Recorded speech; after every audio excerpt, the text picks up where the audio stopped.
Checking in again with State Representative Jackie Chan of Quincy for our first Tacky Talk of February 2023. How are you, Tacky?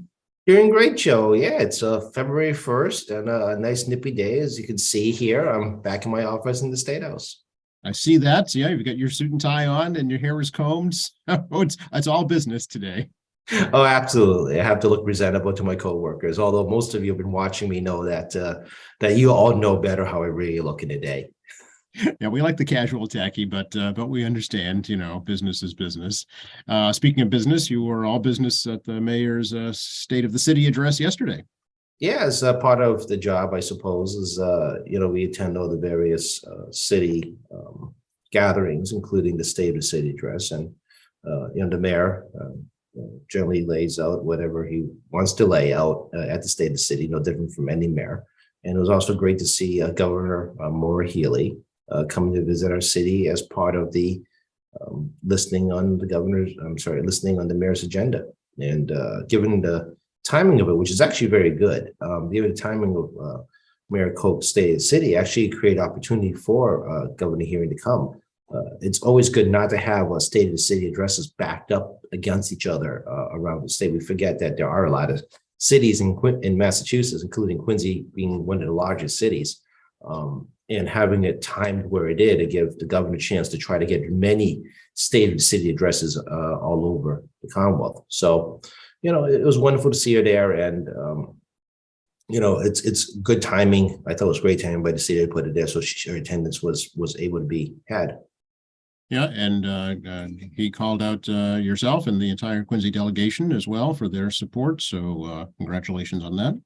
Yeah, it's we're a good partner to the city. People tend to forget that the city budget, about 30+%, and sometimes more depending on the year, actually is in direct local aid and Chapter 70 funds. And we bring home millions and millions of dollars of grant funding and program funding and direct earmarks. And we're a big supporter of the various economic development things like district improvement funding and other programs that the city asks for our support when those put those applications in.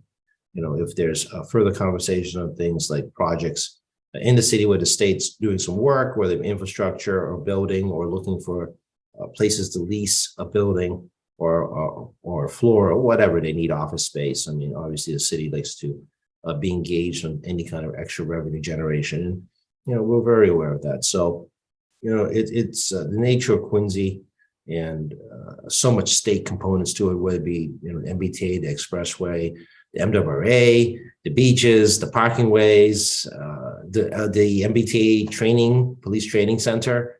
Obviously, you guys know about the sewage pumping stations. So I mean, there's a whole lot of state components to Quincy that the delegation is quite involved in. Sure. Sports betting is now legal in Massachusetts, Jackie.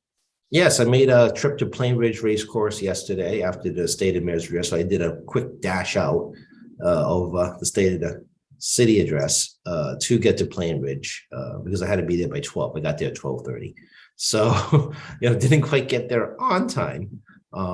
But it's great to see sports betting actually come forward after so many years of discussion on this. And given the fact that we had already authorized casino gambling, the leap to sports betting isn't a huge regulatory leap.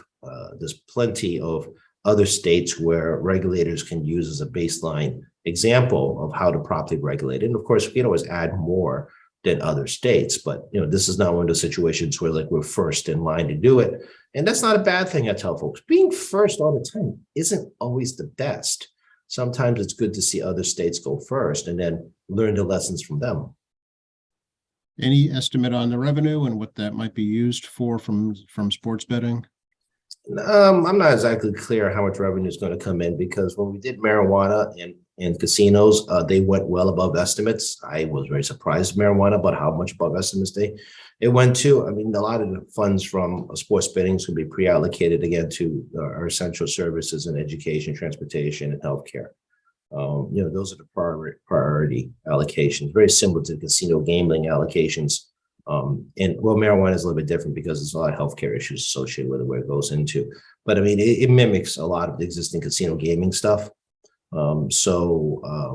what we normally do in the budget is that we kind of look at how much those monies in those different funds, and we kind of readjust the budget for those different allocations and we kind of move forward. So we do that largely because we like to keep it off budget right now because we don't know. You can't budget what we don't have a track history on. Casino gaming, given the fact there is a sufficient track record despite 2020 shutdown, at least we have the ability to kind of like better guesstimate, so to speak, the revenue coming in and build into the base budget. Yeah. Mobile sports betting is coming up, I guess, in March sometime. I know you have a little more concern about that when it comes to security.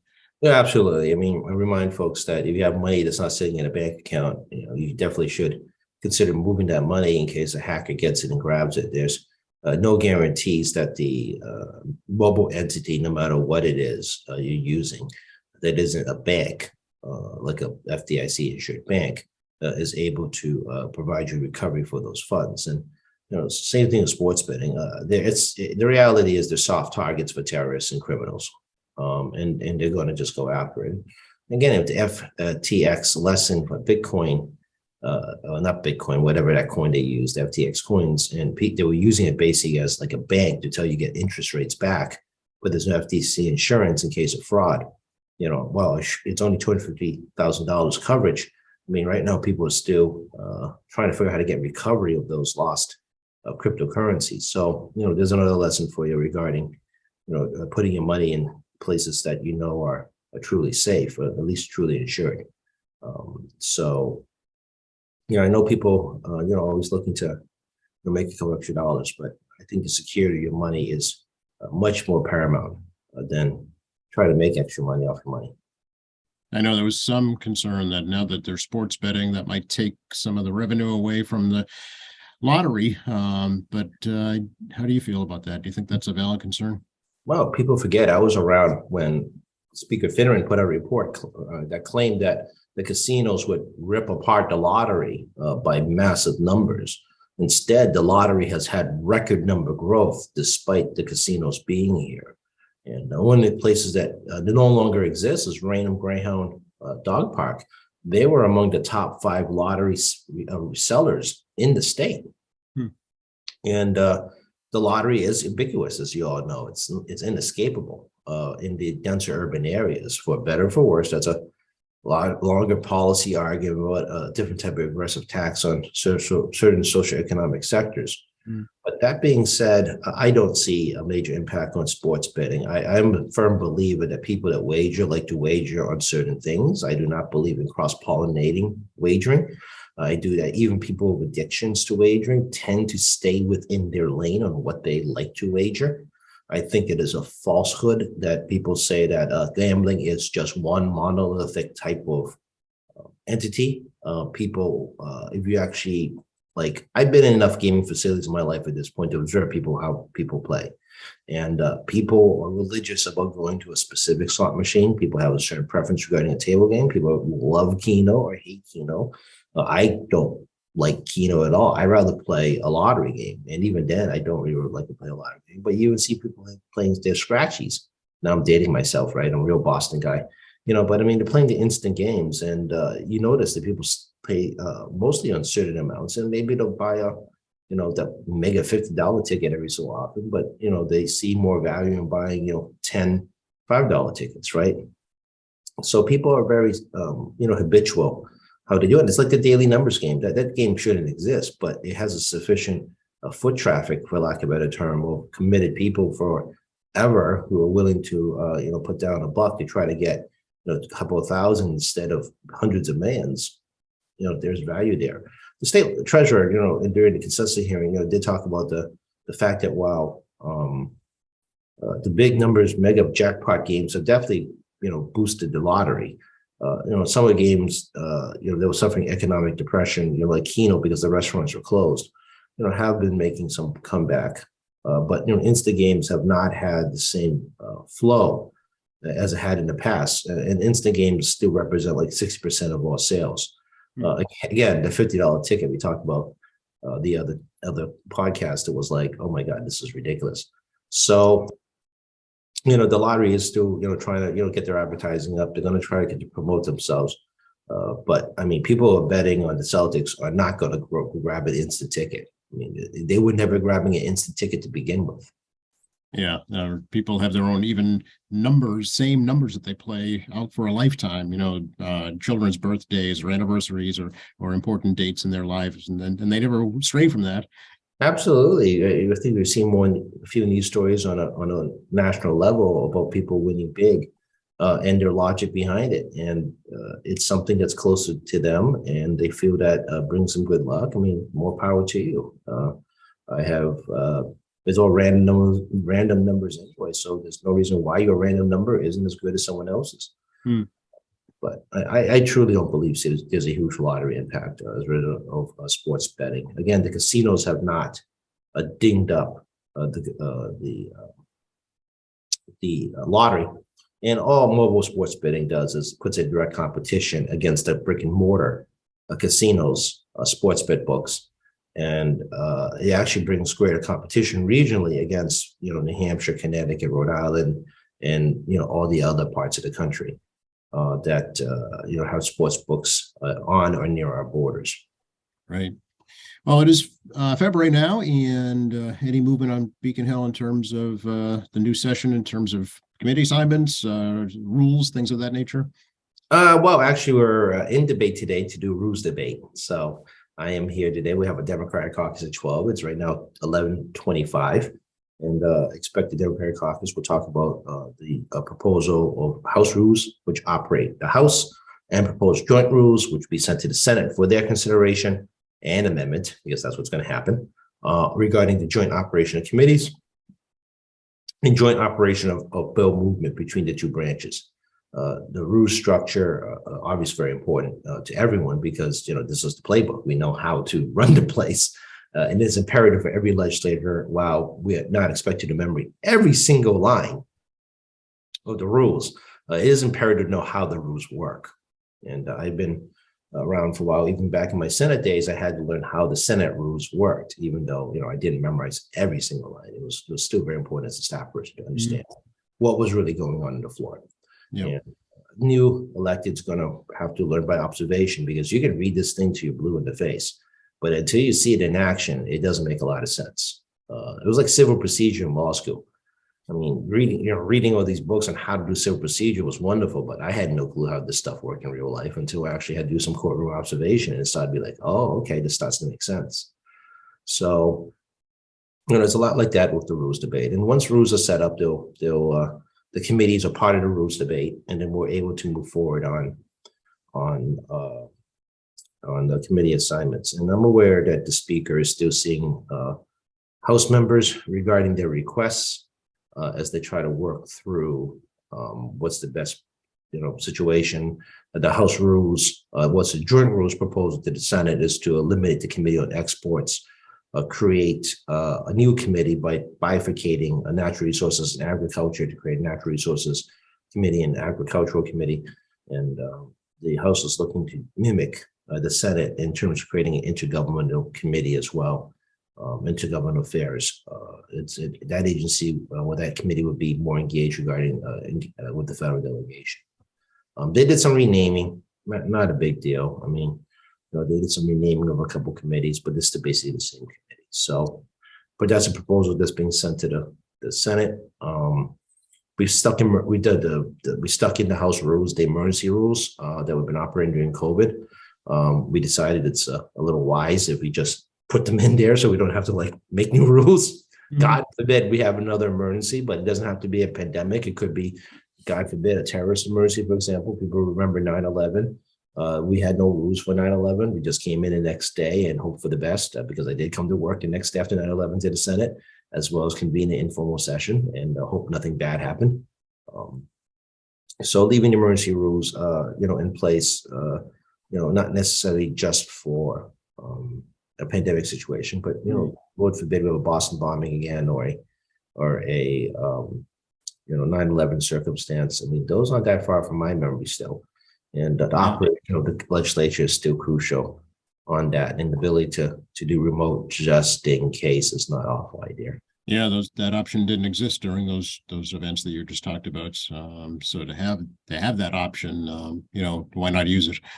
Yeah, the technology is here now. Even during the bombing event, we didn't have that technology readily No. available upstairs. Now we It was do. only 10 years ago. Yeah. Yeah, yeah. Oh, yeah, it has been 10 years ago. Yeah. So yeah, no, we didn't have those technologies available, and now we do. And I suspect we need some more Microsoft 360 licenses. They also are requiring that all hearings are hybrid. Oh, The chairs are now required to come to the State House to do hearings in person, which is fine. I prefer to be hearings in person anyway. But somehow set up a hybrid system in the hearing rooms. The hearing rooms already set up with cameras and whatnot. The problem is that whether enough bandwidth regarding Microsoft 360 to allow multiple hearings going at once. We technically have 4 small hearing rooms. We have one Garden Auditorium big hearing room. We have a couple of what we could overflow hearing rooms, room 428, as well as the Senate President controls a hearing room on the 2nd floor and her wing. And then there's also the Senate President controls a reception type room that can be converted to a hearing room as well. So, in theory, we could have 8 hearings going off at once in the State House in a single day. Generally, we do 4, but there is the capacity expansion in the personnel and technology to try to do a full both day and potentially do a formal session the same day. And both branches could bring up to 10 rooms in action at one time. So anybody that has kids with multiple devices knows that can be a problem. Yeah, people may realize I like to get my stuff done earlier than later. Should I remain a chair? I don't like dangling stuff deep into the fall. But also depends on my Senate partner. I don't know who is going to be my Senate counterpart as a chair. That is still a mystery to me, as the fact that I'm still not sure what my assignments are. I do not take any for granted, nor do I have an interest in reading the speaker's mind. I'm waiting it out like anybody else, despite being the Quincy guy. So don't you all think that just coming from the same district as the speaker gives you kind of weird special insight about what's going on in his mind. So I don't want to say her and answer to guess. Yeah, no, he has a process and he'll stick to it, I'm sure. Mm. The administration has put together a supplemental spending bond bill. Have you had a chance to review that at all, Tacky? Not really, but it's not unusual. On the heels of the governor's first budget, every governor, even though it's her first budget, but every governor has had submitted supplemental bills to pay bills that's occurred last fall. So, we are still kind of running ahead of revenues. Creates an opportunity against projection of revenues. It gives us a chance to, pay off some bills. And also, I remind folks, the governor can't move money between accounts without our permission. So if she wants to move money between accounts because of surplus in certain accounts or try to fill deficits in other accounts in the administration, she needs to approve the legislature. So some of this stuff is always going to be money transfers. It's not always new cash.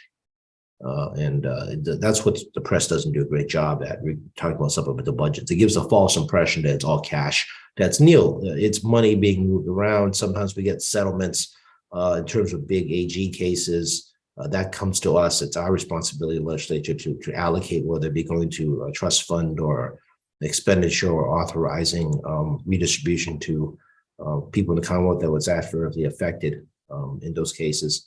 I have a chance to look at it, but I suspect it's a lot of mundane things like collective bargaining agreement approvals, for example. People forget, collective bargaining at our level, has the governor's contract or signature, but the legislature does approve the funds. It's a great point. A key question reporters should ask is, where's that money coming from? Because that'll pull the veil away and actually reveal where the funds are coming from. Absolutely. I mean, you're all welcome to obviously look online on all the bills that we have out there. Some are straight up new cash, but it's not always the case. And you do this long enough, you read these bills long enough, you kind of start to decipher how it works. I've been doing this far too long, as I've said multiple times. I said we changed names. I mean, bill paying budgets were referred as deficiency budgets, not supplemental budgets. Oh, interesting. Because we're paying bills. It's the deficiency that we're paying for. So like snow removal is a classic example I use all the time because it's the one that is most always unpredictable. And we have Snowzilla like we did back in 2015. Obviously the snow budget was very different from even last year, which was actually a fairly mild winter regarding snow. And this year, while there was a lot of ice going on, has been so far pretty quiet, although February tends to be a snowy month in Massachusetts. So, I always use that as my favorite example of unpredictable costs. We generally will hold back some money or, somewhere in the budget, Yep. but also see where we are in real life revenues regarding running ahead of projection. And if that's the case, obviously we have a little extra money to pay deficiency. And we also have the rainy day fund. People forget that we have the rainy day fund, and as I pointed out earlier, you have the trust funds from the gambling facilities. Include transportation as one of the items that can be transferred into deficiency spending. Yeah. Although I know you're not anticipating using the millionaire's tax revenue because this is the first year, so you don't know what it's going to be, right? Yeah, every analyst has a different impact regarding the revenue. I know you saw the advertising, $1 billion, this and that, but there's advertising what people think on a projection that was made 5 years ago versus real life situation we're living in today. And as I said before, there's always ways of folks trying to figure out how to manage real estate and other transactions. One of my friends, because lawyers like to talk, one of my friends pointed out to me that moving your main home into a trust is not a bad idea because that's a physical entity. And if you have a lot of high personal income, you're sitting on a lot of cash at home, or you have other assets, you bifurcate your, you can talk to your estate planner and an attorney and your accountant, maybe bifurcating your property assets into a trust as a separate entity, with that separate entities taxed separately, which is extra work for you, or your accountant, as the case may be, so it costs you a bit of money.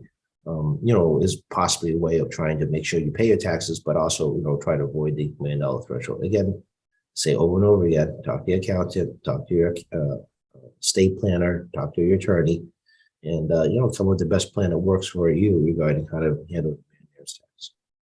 Yeah, it's all legal, by the way. We're not advocating anything that's illegal here, certainly. Well, they've been doing this process even before the millionaire's tax, I promise you. Even on a 5% flat tax, if you bifurcate your entities, you have different deductibles.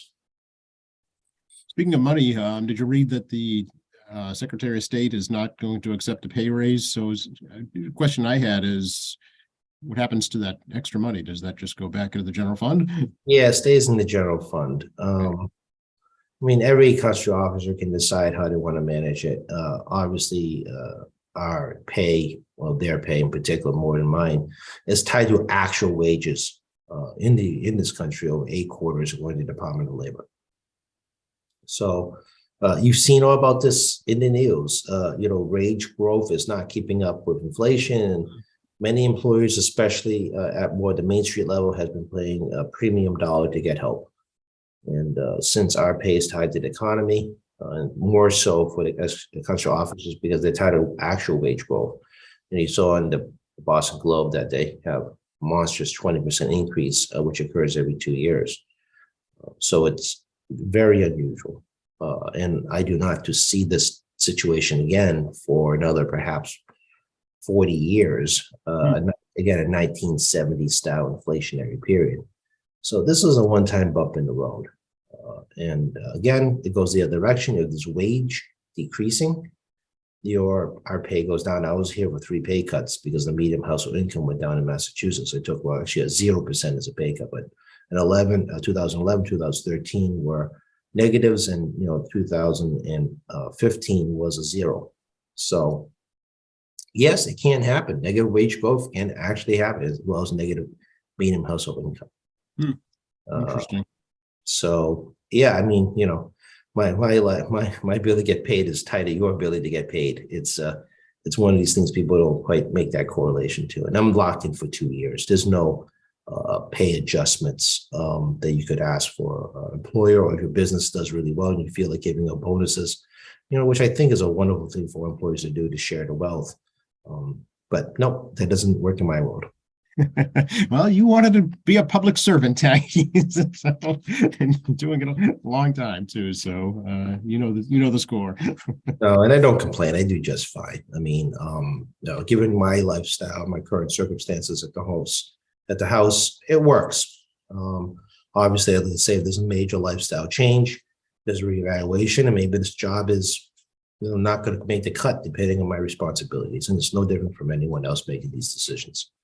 So, I'm very fortunate that I'm in the circumstance where I feel okay. And those who know me knows I've been in public service a long time, and I spent most of my 20s and 30s not making a whole lot of money. So, I'm always very grateful to have a job, period. And at the same time, I'm pretty cheap, as people have figured out. I mean, I'm wearing a suit. Frugal. We call it frugal here in New England. I got a 10-year suit on and a shirt that's almost 15 years old. So, it's still holding these things together by stitches and duct tape, I suppose, at some point. Look at my jacket. It's good incentive to maintain your weight, right? We've talked about that too. It's actually cheaper to lose weight than it is to buy new clothes. That's right. Hey, want to talk politics a little bit? There's been upset in the Republican Party in Massachusetts. Oh, I love talking politics. No matter what level of government, whether it be local, state, or federal, and sometimes we don't even mind talking about what's going on that's far, far from home. So. Yes. Yeah, the Jill Lyons, to put in context for you all, is actually part of my class in 2010, 2011, swearing in of 2011 with him, the newly elected representative from Andover. So Jill Lyons was in my class. No. He got defeated by Trom Wynn, 5 years ago now. Trom beat him up there in Andover. So, he became the Republican State Committee chair shortly after. And for those who are unaware, the Republican State Committee is composed of 80 members, 40 men, 40 women, 2 persons, 1 woman, 1 man from each senatorial district. There's 40 senators, hence 80 members of the Republican State Committee. And to achieve the Republican State Committee chair, you obviously have to win majority, which, not complicated, 41 votes out of 80 to do so. And they've always been very tight races. I mean, if you want to bring Kirsten Hughes back on, our good friend that's now in the BMC, Boston Municipal Court, as a clerk, and from Ward 5 city committee woman, city councilwoman, as well as Republican State Committee chair. It's a brutal job to manage a political party. I do not envy folks. That being said, they had the most dismal showing here since Mitt Romney tried to take out the legislature, where they had a 50% loss rate in the House when it went from like 36 to like 16 that year, when Mitt Romney ran a bunch of folks in the midterm election, for midterm in the sense the governor's midterm. And now this past election, they've dipped from 32 to what we believe will be 25. I'm not clear what's going on to Lenny Mira's seat. I'm getting some rumors, but I'm not clear exactly what's happening. So we have one outstanding seat, but I mean, we believe they're going to go from basically 32 to 25, and no gains in the Senate. They had hopes for 1 Senate seat pickup, and that did not happen. Also, there remained 3 out of 40 in the Senate, and 25 out of 160 in the House. Did no traction on a constitutional officer. Lost Sheriff Hodgkins, which is basically part of the foundation of the sheriff's office in Bristol County, lost by a small margin there. And he was what I consider a very safe Republican seat. So, it's hard to, as leader of a party, it's hard for you to justify continuation in job when you just took a drubbing this election cycle, and she made no headways the election cycle prior. And he's getting paid, and there is some looming ethics / campaign finance issues with him that's pending in the AG's office regarding hiding, moving money to candidates. I would just leave it at that. And there's been some questions within the state committee who wants some audits regarding how it's been spending donor money that's done to the state Republican committee. I'm aware that there are Republican state committee members asking for an audit, which he has resisted. And he also, and my Republican friends also tell me that he did not obey his own bylaws regarding operation of the committee. He was trying to push through votes without reaching a quorum. And those there who work in any kind of parliamentary level, whether it be school committee, city council, state, federal, and even on boards of directors of businesses and not-for-profits, a quorum needs to be achieved before you can make any decisions, and just try to push those through. Still, though, I mean, he lost by, it was still actually a pretty good margin. Actually, 40 was it 43 to was the number 43 to 47? It was 34 to 37. Yeah, 34. So that's okay. Some people didn't show up, so that's still a pretty tight win. Yep. The tight loss, tight win, depending. Amy got a tight win and Jim got a tight loss. So again, there is reflection. Republican state committee is still strongly divided among themselves about the direction of the Republican Party. Yeah, and it kind of reflects the national party too.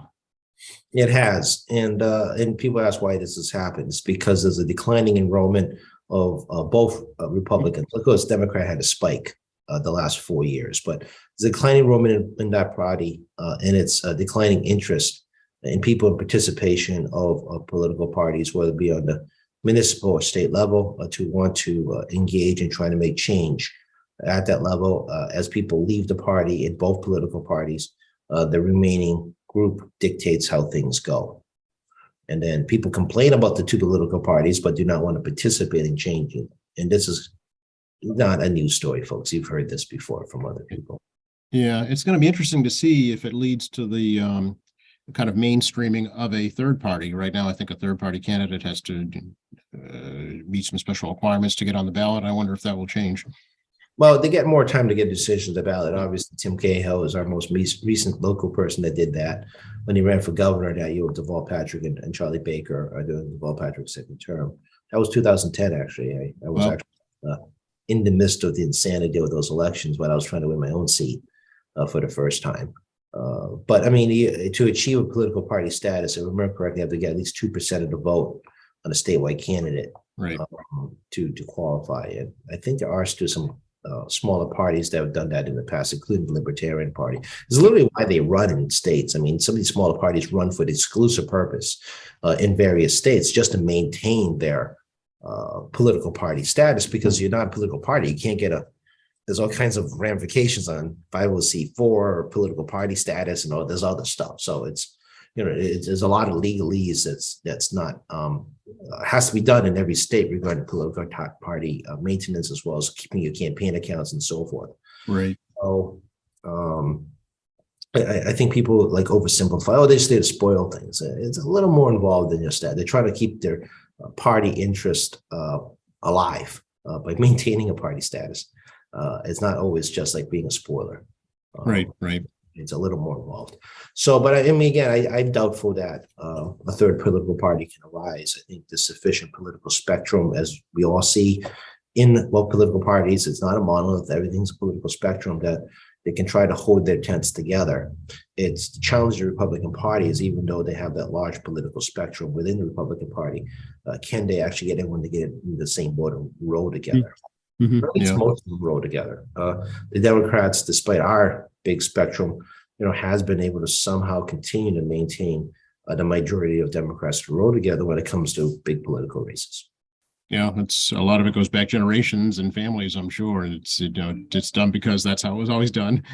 Yeah, in Quincy, that's very true. There's a lot of families, especially union families, that have 3+ generation of Democratic households, and I remember once when I was in college many moons ago, one of my professors talked about the importance of the FDR programs in the New Deal and a lot of other reforms they pushed through. I remember one student was clearly like anti everything, and he was railing about how he destroyed America. And the professor reminded him that he's the son of a coal miner. And things like Social Security and unionization is the reason he was able to go to school. And his parents enjoyed some level of security in their old age because of the nature of coal mining and how tough it is. And, reminded folks that, your privileges you enjoy today came under the backs of other people who did not have the same privilege. Yep. Yeah. It's a good place to learn that is in college. So I never forgot that moment. And it gives me a reminder to me that, what you got now, was enjoyed by the prior generations. You should be grateful for what you have, as opposed to dismantling what we have that made the prior generation great. Um, Speaking of government programs, I know we're getting to the end, but curious about your take on the whole affordable housing issue here in Massachusetts, Jackie, and if there's any role for the state to play in addressing that. I know the governor's made it a priority during her campaign and hopes to make it a priority in her administration, but what can actually be done? Well, you got to really think outside the box in affordable housing. The way affordable housing has gone is really not affordable housing. It continues that under the Republican and the Paul Patrick's administrations, they really just played into the hands of developers. Yeah. I'm not anti-development, as people know. However, you got to come in and admit this is what's going on. And that's just a factor that matters. The argument has always been that, housing supply doesn't meet demand, hence the prices are high. Basic economics, very true. However, if you don't create a competitive model for more housing to address, compete against price structure, then obviously there's no incentive to lower the prices.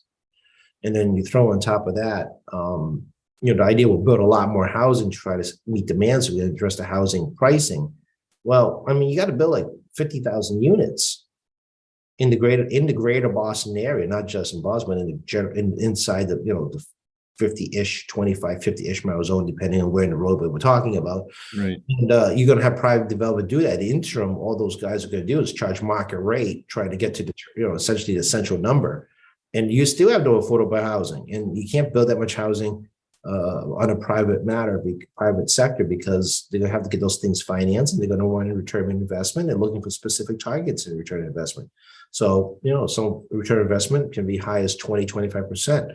And you got people who make money in home flipping. They're no interest in affordable housing. They try to get their cut of the action as short as possible. Home flipping is very popular during the zero interest rate era.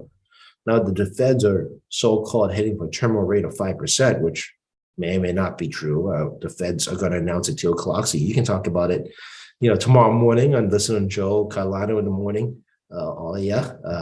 When he comes on. But I mean, the Fed Reserve will announce another rate hike today, and it's going to have ripple effect on people's ability to do construction. But on a national level, while housing purchasing has slowed down, it has far from grinding to a halt, and has not negatively impact housing building on a national level. And then also there's a financing issue. I mean, depending on how these developers finance, sometimes they're tied to rent. Some banks want to guarantee rent minimum amount despite the low interest rates to finance, ensure that the rental income's coming in, which adversely affects the tenants. Yep. So I think there's a lot of challenges here. Whether or not the government can take advantage of the higher interest rate to incentivize developers to create affordable housing, I think things like Housing Affordable Trust Fund is great, but you need to use that money for something to build affordable housing. And it doesn't feel fast enough. It's almost like paying a penalty as opposed to actually putting 10% affordable housing in your own development. I get the idea, but zero interest rate made them flush with cash. Mm-hmm. And also private investment, because people want a quick turnaround. You want to build this thing in 18 months and pay out your investors, right? Right. People are no longer thinking 10, 15-year return on investment. They're thinking 2. Yeah. And that's what's, people are thinking. They want these quick turnarounds. I've talked to many people who want to invest in property, but first I got in mind, we want those 2-year returns. Yeah. 2-3-year returns. They don't want to wait 10 years for a return. So, it's interesting problem. And I mean, you got to think outside the box, but the question is, you got to work with developers at some level, but is there a way for government itself to work without developers to develop housing, and whether that government housing should come back, but not in a new way? And Kind of a quasi public-private partnership, right? And that's been done before. It's not a new concept, but the need for a more modernized version, because this is not the 70s, which is the last time they did those things. And we're not talking about the housing authorities. I mean, legit private sector running housing that's government assisted with mandates on affordable housing. That was done in the 70s, okay? It isn't all government run. But again, the rapid decline of interest rates during the 80s, and Greenspan just slashed and burned interest rates to much lower levels, government became less essential on development. Right. And the 40B is a failure, as you know, because, someone's got to trigger 40B, and the municipalities are not as interested now to try to keep under 10%, keep above 10%, because they want the property taxes. Right. Yeah. It's not like you say, she's going to have a challenge on her hands for sure. Yeah.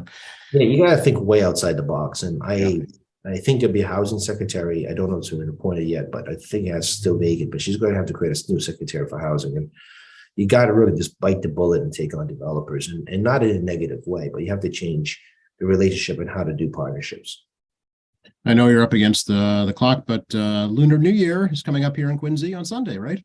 Yeah, this Sunday, if you guys got some time, definitely swing by the Lunar New Year, North Quincy High School, 11 o'clock start, runs about 5 hours. And it'll be the first time we've been in person. It tracks about, coming, going during the day, probably 5,000 to 10,000 people coming in and out of doors during the course of the day. I'll be there for the opening, I'll do opening remarks.